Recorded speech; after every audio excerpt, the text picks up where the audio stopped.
안녕하세요. 자, 지금부터 5장 논리적 데이터베이스 설계를 알아보도록 하겠습니다. 자, 교재 171페이지입니다. 자, 여러분들 지금까지 우리가 어떤 내용들을 공부했는지 잠깐 정리하고 새로운 내용 소개하도록 하겠습니다. 그렇습니다. 우리가 리얼워드에 있는 내용들을 분석을 통해서 개념적 데이터 모델링이라고 하는 작업을 하였습니다. 자, 여러분들 우리가 앞에서 배웠던 대로 이 개념적 데이터 모델링 단계는 크게 두 가지 단계의 작업을 하게 되죠.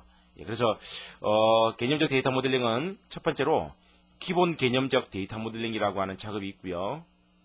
두 번째로는 상세 개념적 데이터 모델링이라고 하는 작업이 있습니다. 자, 기본 개념적 모델링이라고 하는 작업은 리얼워드에 있는 내용들을 여러분들이 데이터베이스화하기 위해서 실세계에 있는 내용들을 그대로 분석해내는 것을 기본 개념적 모델링이라고 합니다. 자, 그래서 기본적 모델링 단계에서는 엔티티를 추출하였었고요. 그리고 애트리뷰트를 추출하셨고요. 또한 UID, 유니크 아이덴티파이어, 식별자를 추출하셨고요. 또한 엔티티와 엔티티가 어떤 관계들을 가지고 있는지를 릴레이션십들을 추출하셨습니다.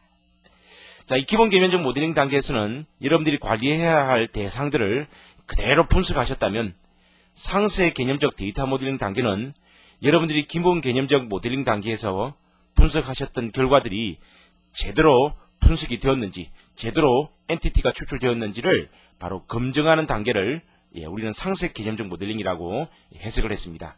그래서 이 검증하는 단계를 우리가 뭐라고 표현했냐면 바로 정규화, 노멀리제이션이라고 말씀을 드렸죠. 자, 그래서 분석된 내용들을 먼저 검증을 하셨고요. 자, 분석된 내용들 중에서 N 대 M이라고 하는 디그리 관계를 가지고 있는 릴레이션십의 관계를 가지고 있다면 이러한 N 대 M의 관계는 1대 N 대 1의 관계로 또한 해소를 하셨습니다. 자, N 대 M의 관계는 중복성의 문제로 인해서 데이터베이스에 불필요한 오퍼레이션들을 유발하기 때문에 정기화에 유반될 수밖에 없다라고 말씀드렸죠. 그래서 이런 문제를 해결하기 위해서는, 즉 중복성을 제거하기 위해서는 1대 N 대 1의 관계로 이제 풀이를 하셨던 것이죠. 자, 세 번째로는 그렇습니다. 일반적인 어떤 관계형 모델이 아닌 특수관계형 데이터 모델이라고 하는 것들이 있다고 말씀드렸죠.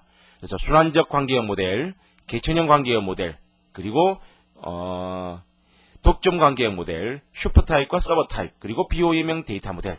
바로 이런 특별한 데이터 모델링을 가지고 있는 엔티티들이 있다면 바로 이런 부분들을 모델링하는 부분들까지, 바로 이 세 가지 내용들이 이 상세 개념적 모델링 단계에서 여러분들이 작업하셨던 내용들입니다. 자, 이런 정규화를 끝내서 이제 기본적으로 개념적 모델링이 끝나고 나면, 자, 분석된 내용들을 이제 데이터베이스에 구축하기 위해서 이제 설계 작업을 하시게 되는데, 설계. 자, 설계 단계에는 또한 두 가지 단계가 있습니다. 하나가 바로 논리적 데이터베이스 설계라는 단계이고요. 두 번째가 물리적 데이터베이스 설계라고 하는 단계입니다.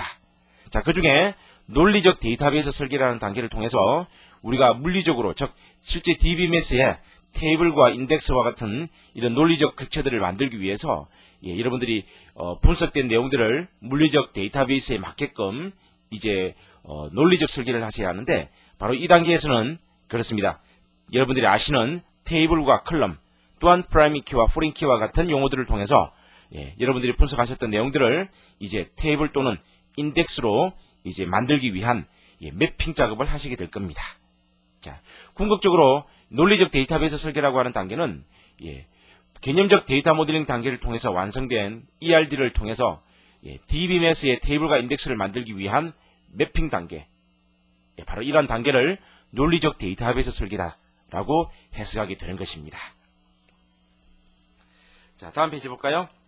자, 그렇다면 물리적으로 여러분들이 데이터베이스에 이제 테이블과 인덱스를 만들기 위해서는 그렇습니다. 물리적 데이터베이스에서 사용되는 용어들에 대한 개념들을 잘 아셔야만 개념적 데이터 모델링 단계에서 분석된 결과들을 이제 매핑을 시킬 수 있는 작업을 하실 수가 있겠죠. 자, 그렇다면 관계형 데이터베이스에서 사용되는 용어들이 어떤 게 있는지를 한번 정리해 보도록 하겠습니다. 자, 방금도 말씀드린 대로 관계형 데이터베이스에 여러분들이 저장하려고 하는 어떤 객체들을 만드시게 되는데, 우리 이러한 논리적 객체들을 바로 테이블이라고 이야기하죠. 테이블. 자, 그래서 지금 보시는 것처럼 사원이라고 하는 정보에 관련되는 여러 가지 컬럼들을 가지고 있는 하나의 논리적 객체를 우리는 테이블이라고 합니다. 그림 보시는 것처럼 하나의 테이블은 여러 개의 컬럼이라고 하는 구조들로 구성이 되어 있죠. 그래서 이 테이블들은 여러 개의 컬럼들이 포함되어 있는 것을 테이블이라고 한다. 이렇게 표현할 수 있습니다. 자, 그리고 여러 개의 컬럼들 중에는 해당되는 행을 대표할 수 있는 컬럼이 있습니다. 예를 들어서 사원번호 컬럼. 이런 컬럼을 우리는 프라이머리 컬럼이라고 표현하죠. 그리고 이러한 컬럼들이 여러 개가 모이게 되면 하나의 컬럼이 아닌 여러 개의 컬럼이 하나의 사원에 대한 정보를 나타내게 되는데 이렇게 여러 개의 컬럼들을 합쳐서 바로 로우라고 표현하게 되죠. 자, 그리고 이 로우라고 하는 것이 이제 여러 개가 모이게 되면 그렇습니다. 로우즈가 되겠죠. 행들이 됩니다. 자, 행들은 또 다른 말로는 어떻게 표현할 수 있냐면 튜플이라고도 표현하게 됩니다. 자, 그래서 로우즈 또는 튜플 같은 의미다라는 것을 잘 이해하시고요. 또한 방금부터 말씀드린 대로 이러한 로우즈들 중에는 해당 어떤 값이 저장되어 있는 행들이 컬럼들이 있고 어떤 값이 저장되지 않는 컬럼들도 있습니다. 이때 값이 저장되어 있지 않는 컬럼, 바로 이 컬럼의 값을 널이라고 표현하죠.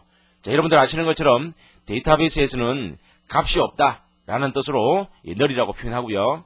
자, 일반적인 여러분들 파일이라고 하는 개념에서는 하나의 행위, 즉 하나의 컬럼 또는 하나의 필드가 값이 없다라고 표현할 때 일반적으로 스페이스라고 표현하게 되지만 데이터베이스라고 하는 논리적 구조에서는 스페이스도 하나의 데이터이죠.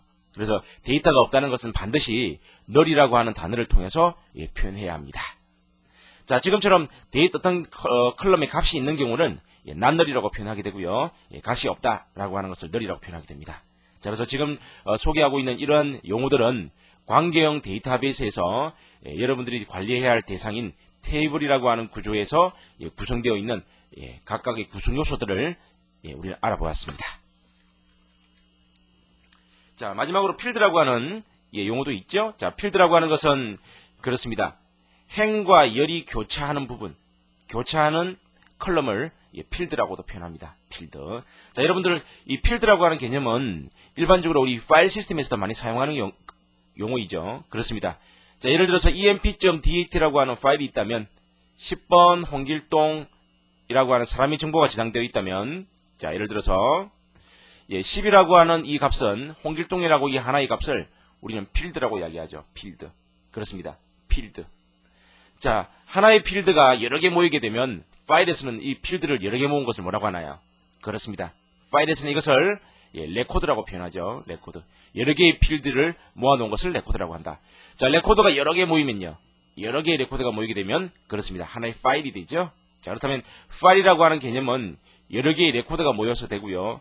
또한 하나의 레코드는 여러 개의 필드라고 하는 구조가 모여서 이 하나의 레코드가 구성된다. 이것이 바로 우리가 일반적으로 파일 시스템을 통해서 데이터를 저장할 때 사용하는 용어들의 차이점입니다. 그래서 이 파일과 테이블이라고 하는 구조에서 사용되는 용어들이 어떤 게 있는지를 잘 비교 분석하시기 바랍니다. 자, 다음은 이어서 여러 개의 테이블들의 어떤 관계들을 표현하게 될 때 사용되는 용어들에 대해서도 알아보도록 하겠습니다. 자, 우선 앞에서 말씀드린 대로 사원 정보에 저장되어 있는 여러 개의 컬럼들 중에서 해당되는 행을 대표할 수 있는 컬럼을 우리 프라이머리 컬럼이라고 하죠. 자, 예를 들어서 사원 정보에서는 사원번호 컬럼이 프라이머리 컬럼입니다. 자, 그렇다면 부서 정보에 있는 테이블에는 부서번호라고 하는 컬럼이 프라이머리 컬럼입니다. 자, 그렇다면 사원 정보라고 하는 테이블에 있는 부서번호라고 하는 컬럼의 값은 부서 정보라고 하는 테이블에 있는 부서번호라고 하는 컬럼의 값 중에 하나의 값이 저장되어야 되는 경우에 우리는 이러한 형태로 릴레이션십을 표현하게 됩니다. 그래서 부서 정보에 10이라고 하는 값이 하나 존재하지만 이 10번 부서에 근무하는 사람은 사원 정보 테이블에 여러 명이 존재하게 되죠. 이런 경우 부서 정보 테이블과 사원 정보 테이블은 바로 1대 n의 관계를 가지는 1대 n의 릴레이션십을 가진다라고 표현하게 되는 것이죠. 또한 여러분들 아시는 것처럼 바로 사원 정보 테이블에 있는 부서 정보라고 하는 이런 컬럼에는 이렇게 값이 저장될 수도 있지만 지금 보시는 것처럼 널이라고 하는 값을 허용하기도 합니다. 그렇습니다. 반드시 부서 정보에 있는 테이블의 어떤 컬럼의 값들 중에 하나의 값이 저장되어 되지만 그 중에서도 널이라고 하는 값, 즉 이 값에 전혀 관련이 되지 않는 그런 경우에는 널이라고 하는 값을 이렇게 저장시킬 수도 있습니다. 그래서 이 foreign key라고 하는 컬럼은 바로 이 부서 번호 컬럼을 우리 foreign key 컬럼이라고 하는데 바로 널 값을 허용하는 이런 특징을 가지게 되죠. 자, 같은 문제입니다. 지역 정보라고 하는 테이블에는 부서 코드라고 하는 컬럼이 만약에 프라이머리 키 컬럼이라면 자, 해당되는 부서, 전산과라고 하는 부서가 우리 회사는 서울에 본사가 있고 부산에 지사가 있다면 전산과라고 하는 부서는 서울에 존재하는 부서이다 라고 하는 것을 표현할 때 바로 지역 정보라고 하는 테이블에 있는 부서 코드의 값들 중에 하나의 값을 이렇게 표현할 수가 있는 것이죠. 그리고 이렇게 표현할 때 부서 정보 테이블에 있는 하나의 값은 지역 정보라고 하는 테이블에 있는 하나의 값은 부서 정보라고 하는 테이블에 있는 지역 코드에 여러 개의 값을 가지게 되므로 1대 n의 관계를 가지게 되고 1대 부서 정보 테이블에 있는 부서 코드는 프라이머리 키 컬럼이 되는 것이고요. 부서 정보 테이블에 있는 지역 코드는 바로 포레인 키 컬럼이 되는 것이죠. 그래서 1대 n의 관계를 가지게 되고요. 또한 부서 정보와 사원 정보 또한 1대 n의 관계를 가지는 릴레이션십 관계를 가지게 됩니다. 이때 우리는 프라이머리 키와 포레인 키의 관계를 가진다라고 표현하게 되는 것입니다. 자, 다음 페이지 보도록 하죠. 자, 조금 전에 앞에서도 말씀드린 대로 이 논리적 데이터베이스 설계라고 하는 이 단계는 그렇습니다. 우리가 개념적 모델링 단계에서 설계하셨던 ERD, Entity Relationship Diagram을 통해서 설계하셨던 설계들을 통해서 이제 데이터베이스에 테이블과 인덱스를 만드셔야 하는데 이때 테이블과 인덱스를 만들기 위해서 바로 매핑 작업, 분석했던 결과들을 테이블의 어떤 구조로 만들기 위한 작업들을 하셔야 되는데 이것을 바로 매핑 단계라고 소개했습니다. 바로 이런 매핑 단계를 논리적 데이터베이스 설계다라고 표현했던 것이죠. 자, 그렇다면 우리가 기본 개념적 데이터 모델링과 상세 개념적 데이터 모델링에서 완성하셨던 이 ERD의 개념에서 어떤 각각의 엔티티와 애트리뷰트 구조들이 물리적 데이터베이스 설계 단계에서는 어떻게 매핑되는 것인지를 그 매핑 규칙에 대해서 한번 정리해 보도록 하겠습니다. 자, 우리가 앞에서 개념적 모델링 단계에서 분석하셨던 엔티티는요, 이제 물리적 데이터베이스 설계 단계, 즉 DBMS에는 테이블이라고 하는 구조로 이제 만들어지게 되는 것이죠. 자, 그렇습니다.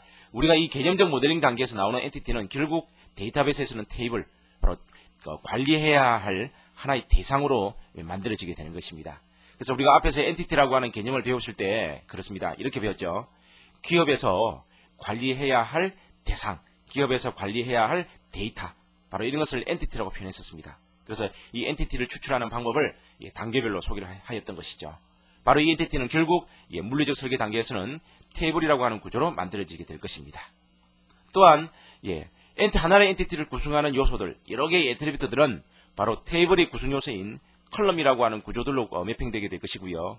하나의 엔티티를 대표하게 되는 컬럼, 즉 UID, 식별자는 테이블의 프라이머리 키 컬럼이라고 하는 컬럼으로 만들어질 것이며 엔티티와 엔티티의 관계를 표현하게 되는 릴레이션십은 바로 프라이머리 키와 포레인 키라고 하는 관계를 통해서 물리적 설계 단계에서 구현이 되게 될 것입니다. 또한 애트리뷰트를 표현할 때 우리 맨덴토리와 옵셔널이라고 하는 개념을 사용하였는데요. 이것은 물리적 설계 단계에서 난널과 널이라고 하는 개념으로 바뀌게 됩니다. 자, 우리 그림으로 잠깐 우리 이해해 보도록 할까요? 자, 우리가 앞에서 엔티티 소개할 때 사원이라고 하는 엔티티는 엔티티명을 표현할 때 소프트박스의 가장 상단에다가 사원이라고 하는 엔티티명을 기술하시면 되고요. 그 밑에다가 사원 번호, 그 다음에 사원명, 주소, 연락처와 같은 애트리뷰트를 표현했고요. 이 애트리뷰트들 중에서 바로 우리는 UID를 샵으로 표현했고요. 또한 여러 개의 애트리뷰트 중에서 반드시 어떤 값이 저장되어야 할 애트리뷰트에는 에스테리스크, 즉 맨돈토리라고 같은 표시를 하였고요. 그렇지 않은 것들은 O를 표현하셔서 옵셔널이라고 표현하셨죠. 그래서 에스테리스크에 표현된 애트리뷰트들은 그 값이 반드시 저장되어야 된다는 뜻이고 O라고 표현된 애트리뷰트들은 그 값이 저장될 수도 있고 또한 저장되지도 않을 수도 있다라고 하는 조건으로 우리는 맨덴토리와 옵셔널의 성질을 바로 애트리뷰트로 표현하였습니다.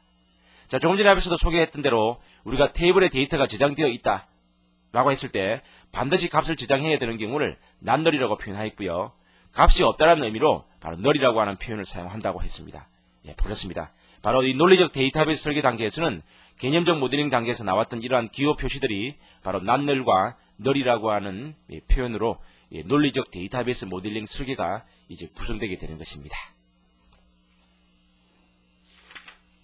자, 매핑 단계에 대해서 좀 더 자세히 알아보도록 하겠습니다. 자, 여러분들 교재 176페이지를 보도록 하죠. 자, 앞에서도 말씀드린 대로 ERD 단계에서 정의된 엔티티는 논리적 설계 단계에서는 테이블로 작성됩니다. 자, 이때 엔티티명을 테이블명으로 이제 구현하게 되는데, 자, 되도록이면 분석 설계 단계에서 여러분들이 작성하셨던, 추출하셨던 엔티티명을 논리적 데이터베이스 설계 단계에서도 그대로 테이블명으로 사용하시는 것이 좋겠습니다. 만약에 분석 설계 단계에서, 분석 단계에서 추출하셨던 엔티티명을 설계 단계에서 다른 이름으로 여러분들이 명명하신다면 나중에 어떤 문제점이 발견되거나 추가적인 엔티티의 추출이나 또는 착제를 하실 때 이제 헷갈리게 되시겠죠. 그래서 되도록이면 이런 엔티티명은 그대로 테이블명으로 사용하시는 게 좋겠습니다. 다만 자, 이런 문제들은 이제 생길 수 있습니다, 여러분. 여러분들이 이제 이 ERD를 만드실 때 예를 들어서 사원이라고 하는 엔티티를 이렇게 영문으로 만드셨다면 이 영문으로 만들어진 엔티티들을 테이블명으로도 사원이라고 하는 이름으로 테이블명으로 만드신다면 크게 문제되지는 않습니다. 자, 하지만 만약에 분석 단계에서 여러분들이 사원이라는 한글명으로 엔티티를 추출하셨다. 그런데 여러분들이 구현 단계에서 이 사원이라는 이름으로 다시 테이블을 만들고 싶다. 즉 테이블명을 한글명으로 구현한다 라고 하실 때는 한글명으로 구현하실 수도 있고 또한 한글명으로 구현하지 못할 수도 있습니다. 자, 그래서 어떤 경우에는 한글로 구현하실 수 있고 어떤 경우에는 한글로 구현하지 못하는지를 잘 이해하셔서 만약에 ERD를 추출하셨을 때 만약에 한글로 하셨는데 여러분들이 구현 단계에서 DBMS가 만약 한글로 만들 수 없는 DBMS라면 문제가 될 수 있죠. 이럴 때는 부득이하게 한글로 만들어지는 엔티티명을 구현 단계에서는 다시 영문명으로 리네임, 즉 이름을 바꿔야 하는 경우는 발생할 수는 있습니다. 그래서 되도록이면 이 ERD를 만드실 때도요, 이렇게 한글명으로 만드시는 것보단 엔티티명 자체를 영문으로 처음부터 하시는 것이 바로 이러한 문제를 해결할 수 있는 최선의 방법이 될 수 있는 것이죠. 자, 그렇다면 여러분들이 구현 단계에서 여러분들이 사용하게 될 DBMS가 한글을 사용할 수 있는지 또는 영문밖에 사용할 수 없는지에 대한 분석을 잘 하셔야 하는데 이 분석 방법에 대해서 추가적인 소개를 하려고 합니다. 자, 여러분들 교재입니다. 자, 교재 177페이지를 봅니다. 그렇습니다. 자, 여러분들이 지금 이제 설계하신 내용들을 오라클 DBMS로 구현하셔야 되는 것이죠. 이때 오라클 DBMS가 한글을 사용할 수 있는 테이블을 구현할 수 있는지 영문명밖에 사용할 수 없는지를 다음과 같이 확인할 수 있습니다. 즉, 오라클 데이터베이스에 접속하셔서 PROPS 달러라는 자료사전을 조회하시면 NADRESS 언더바 캐릭터 셋이라고 하는 어떤 그 네임의 값이 있는데 바로 이 값을 통해서 확인할 수 있습니다. 자, 만약 이 값이 US7 ASCII라고 하는 값으로 설정되어 있다면 여러분들의 테이블명은 반드시 영문으로밖에 사용할 수 없습니다. 하지만 KO16 KSC5601이나 또는 KOMS WIN이라고 하는 이름을 가진 이런 캐릭터 셋으로 만들어져 있다면 여러분들의 테이블명이나 또는 컬럼명들을 한글로도 만들 수 있습니다. 한글. 자, 그래서 반드시 한글을 만들어지려면 여러분들의 데이터베이스가 오라클 DBMS가 설치되면서 캐릭터 셋이라고 하는 값이 KO로 시작되는 값으로 설정되어 있는지 여부를 잘 확인하셔서 이 단계에서 그렇지 못한 경우에는 영문명으로 테이블명을 작성하셔야 되고요. 또한 그렇지 않고 KO로 설치되어 있는 경우에는 한글로 만드실 수 있다는 뜻입니다. 자, 다음은 세 번째 이야기입니다. 자, 엔티티명은 한글로 작성하고 동의어는 영문으로 작성하라. 자, 이것은 꼭 절대 필수는 아닙니다. 그렇습니다. 앞에서 소개했던 대로 동의어라고 하는 것은 사원이라고 하는 이름으로도 사용될 수 있고 때에 따라서는 종업원이라는 이름으로도 사용될 수 있다. 이렇게 말씀드렸죠. 이런 경우 바로 엔티티명 다음에다가 갈로를 통해서 또다시 사용되는 다른 용어를 이렇게 표현할 수 있다고 했죠. 이것도 마찬가지로 꼭 한글이나 영문으로 구분하실 필요는 없습니다. 다만 자주 사용하는 엔티티명과 이 명이 다른 이름으로 사용되는 경우에는 반드시 다른 이름명으로 구분하셔서 동의어를 사용하는 게 좋겠다는 뜻입니다. 자, 이 경우도 한글로 사용될 수 있는지 영문으로 사용될 수 있는지는 방금 소개드렸던 캐릭터 소스를 통해서 확인하시면 되고요. 반드시 동의어를 다른 이름으로 작성할 수 있도록 주의하시기 바랍니다. 자, 네 번째 주의사항은 테이블명은 네이밍 룰에 의해 작성하고 되도록이면 영문명을 사용하되 너무 길지 않게 작성한다. 그렇습니다. 자, 여러분들 이 엔티티 명이라고 하는 것은 쉽게 말하면 테이블명이 되는 것이죠. 이 테이블명 같은 것들을 너무 의미 없이 아주 긴 이름으로 만드시게 되면 여러 가지 문제를 야기하게 되죠. 자, 예를 들어서 우리 회사의 부서 정보를 저장하는 어떤 그 엔티티다.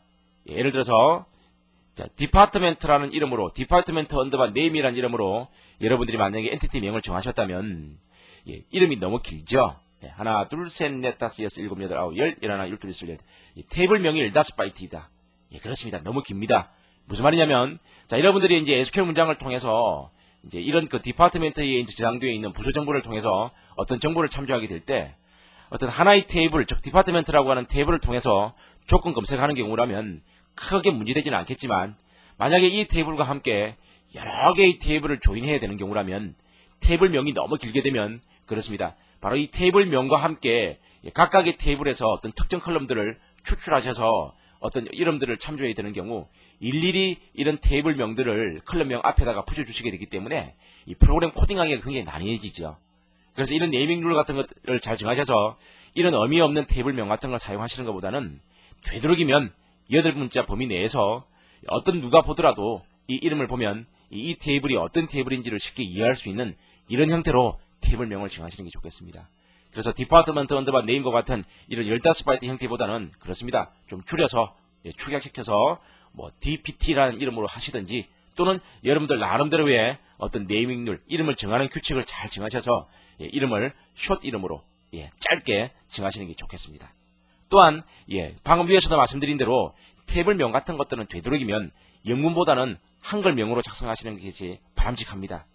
뭐 앞에서 말씀드리기는 캐릭터 셋이라고 하는 환경 설정이 KO라고 하는 시작으로 하는 환경 설정으로 되어 있다면 한글이 사용될 수 있다고 말씀드렸죠.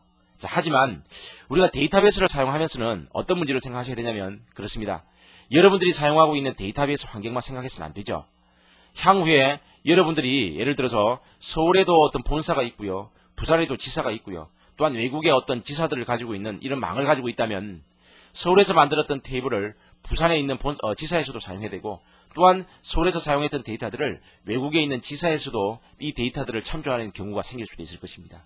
이런 경우 자, 한글 형태로 서울에 있는 데이터베이스는 한글로 되어 있고 미국에 있는 지사에는 영문으로 데이터베이스가 만들어져 있고 즉 캐릭터 셋이 부산에 있는 데이터베이스도 영문으로 되어 있다고 한다면 서울에서 만들어진 본사에서 만들어진 이런 테이블들을 즉 KU-US7 ASCII라고 하는 KO16, KC5601이라고 하는 한글 모드의 데이터베이스로 만들어져 있는 테이블들을 바로 영문으로 사용하고 있는 외국에서 사용한다고 하거나 또는 영문에서 사용하고 있는 모드에서 사용하고 있는 테이블들을 한글 형태의 데이터베이스 모드에서 사용하게 됐을 때 발생하는 여러 가지 문제점들이 발생할 수도 있습니다.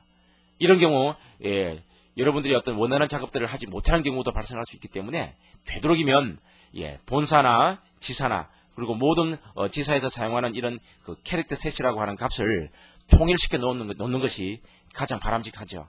만약에 이런 캐릭터 셋이 서로 일치하지 않는다면 데이터의 이전, 서울에서 사용하던 것을 미국에 있는 지사에서도 제대로 사용하지 못하는 또는 미국 지사에서 사용하던 것을 부산 지사에서 제대로 사용하지 못하는 이런 문제점들로 인해서 데이터의 마이그레이션, 이주에 여러 가지 문제점이 발생할 수도 있습니다. 그래서 되도록이면 모든 어떤 지사들이 또는 본사들이 동일한 캐릭터 셋을 가지게 하는 것이 가장 바람직하다고 볼 수 있습니다. 자, 그래서 이런 경우를 위해서는 가장 기본적인 값인 영문 모드로 설정하는 것이 가장 이상적인 형태라는 것을 여러분들은 아시기 바랍니다. 자, 다음은 교재 178페이지입니다. 자, 이번에는 그렇습니다. 애트리뷰트를 컬럼으로 작성하는 매핑 규칙입니다. 앞에서도 말씀드린 대로 분석 설계 단계에서 하나의 엔티티를 구성할 수 있는 애트리뷰트는 바로 논리적 설계 단계에서, 즉 물리적 설계 단계에서는 바로 컬럼이라고 하는 구성 요소로 매핑이 되게 되는 것이죠. 자, 이 경우도 마찬가지입니다.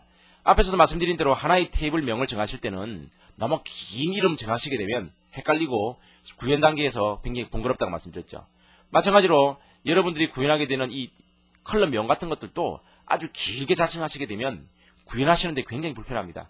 그래서 이것도 마찬가지로 아주 긴 이름보다는 표준화된 야거, 숏 이름으로 여러분들이 정하시는 것이 가장 바람직하다고 볼 수 있죠.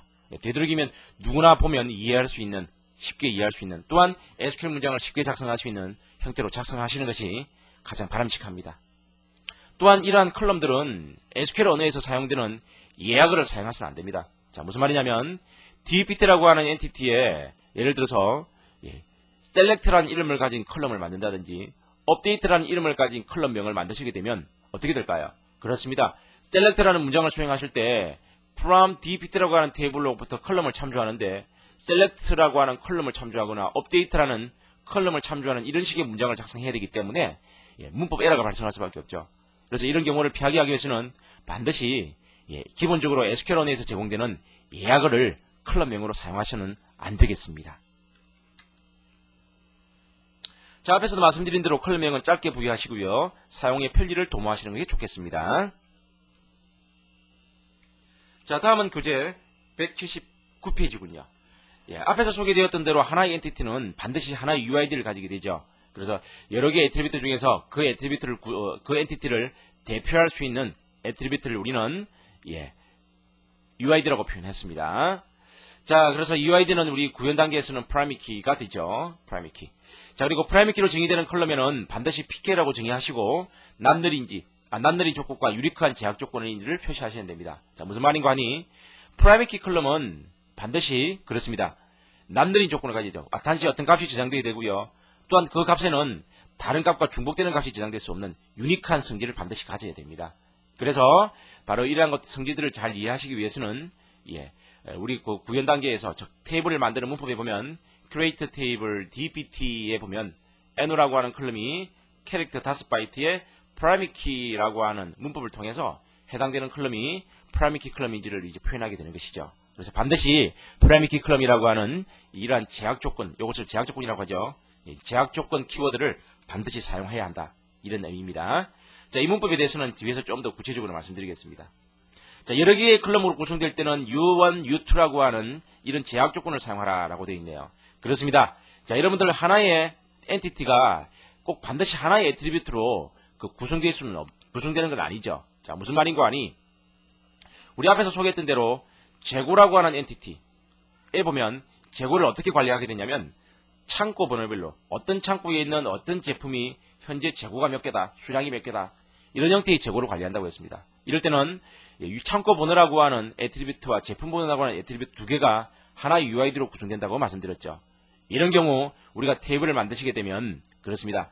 constraint라고 하는 이름과 함께 해당되는 constraint 명과 함께 어떤 컬럼이 primary key 컬럼에 예를 들어서 창고 번호라고 하는 컬럼과 제품 번호라고 하는 컬럼이 두 개의 컬럼으로 UID가 이제 만들어지게 되는데 이때 여러 개의 컬럼으로 UID가 만들어진다라고 하는 표시로 constraint 이름에다가 U1, U2라고 하는 이런 문법을 통해서 여러 개의 컬럼으로 구성되어 있다는 것을 반드시 정의하는 게 좋겠다는 뜻입니다. 그래서 이 문법에 대해서도 조금 있다가 좀 더 구체적으로 설명하도록 하겠습니다. 자, 다음은 마지막 매핑 규칙이군요. 그렇습니다. 관계를 foreign key로 작성하자라고 되어 있군요. 그렇습니다. 자, 관계는 우리 앞에서 이야기했던 대로 relationship이죠. 자, relationship이 있고 또한 degree라는 게 있었습니다. 그래서 1대1의 관계가 있었고요. 1대 n의 관계가 있었죠. 자, 그래서 이 관계를 표현할 때는 primary key와 foreign key의 관계로 표현한다라고 소개했었습니다. 그래서 1대1의 관계에서 한쪽이 반드시 primary key가 되고요. 한쪽이 반드시 foreign key가 되어야 됩니다. 1대 그렇습니다. 1의 관계를 가진 쪽이 바로 primary key가 될 수 있는 것이고요. n의 관계를 가진 쪽을 foreign key로 설정해야 되는 것이죠. 그래서 1대 n의 관계에서 1쪽이 primary key이며 n쪽이 foreign key다 라는 걸 잘 이해하셔서 여러분들이 매핑시키시면 되겠습니다. 자, 두 번째는 1대1의 관계입니다. 엔티티와 엔티티가 서로 1대1의 관계를 가진 쪽은 그러면 어떤 쪽을 primary key로 하고 어떤 쪽을 foreign key로 해야 될까요? 애매하시죠? 그렇습니다. 이럴 때는 그렇습니다. 반드시 어떤 값이 저장돼야 되는 쪽, 값이 있어야 되는 쪽을 primary key 쪽으로 하시면 되고요. 값이 저장될 수도 있고 값이 저장되지 않을 수도 있는 쪽, 이런 쪽을 foreign key로 하시면 됩니다. 그래서 primary key와 foreign key를 설정해야 되는 그 1대1의 관계에서는 반드시 값이 있어야 되는 쪽을 primary key, 값이 있을 수도 있고 없을 수도 있는 쪽은 foreign key, 이렇게 정의하시는 것이 명확하게 표현할 수 있는 방법이죠. 자, 근데 이런 경우도 있습니다. 양쪽 모두 다 선택인 경우가 있습니다. 양쪽 모두 다 값이 저장될 수도 있고 저장되지 않을 수도 있는 이런 조건인 경우는 어떻게 해야 될까요?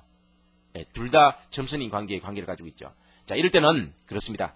자주 사용되는 테이블 쪽을 그렇습니다. 효율적으로 빈번하게 사용되는 쪽을 프라임 키 쪽으로 설정하시면 되고요.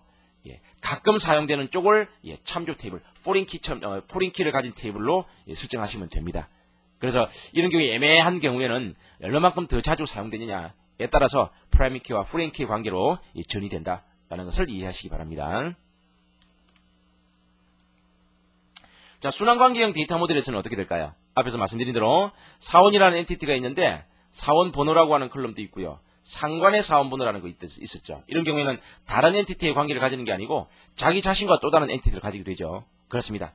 이런 경우에는 자신의 프라이밍 키와 표면을 또한 포린 키로 설정하게 되는 것이죠. 그래서 이런 경우에는 자신의 테이블에 대해서 1대 n의 관계를 가지므로 또한 자기 테이블에 대해서 1대 n의 관계를 가지게끔 매핑시켜 주시면 되겠습니다. 자, 여러분들 그리고 앞에서 소개했던 대로 랜덤 트리는 실선으로, 옵셔널은 점선으로 표시하시면 됩니다. 이것은 앞에서 소개했던 디글이나 릴레이션십을 표현했을 때와 같이 동일하게 작성하시면 되겠네요. 자, 그렇다면 지금까지 하셨던 내용들을 매핑 규칙들을 한번 정리해 보도록 하겠습니다. 자, 사원 정보와 부서 정보라는 이런 논리적 데이터들은 테이블이라고 하죠. 이것을 우리 설계 단계에서는 엔티티라고 했던 것을 구현 단계에서는 테이블이라고 합니다. 자, 그리고 설계 단계에서 하나의 엔티티를 구성하는 여러 개의 구성 요소를 애트리뷰트라고 했던 것을 물리적 설계 단계에서는 컬럼이라고 하고요. 그리고 하나의 테이블을 구성하고 있는 대표적인 애트리뷰트를 분석 설계 단계에서는 UID라고 표현했죠.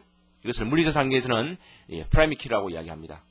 또한 1대 n의 관계를 가지는 상대측을 보통 우리는 릴레이션 또는 릴레이션십이라고 표현했었는데 물리적 설계 단계에서는 포린 키라고 우리가 표현하게 되는 것이죠.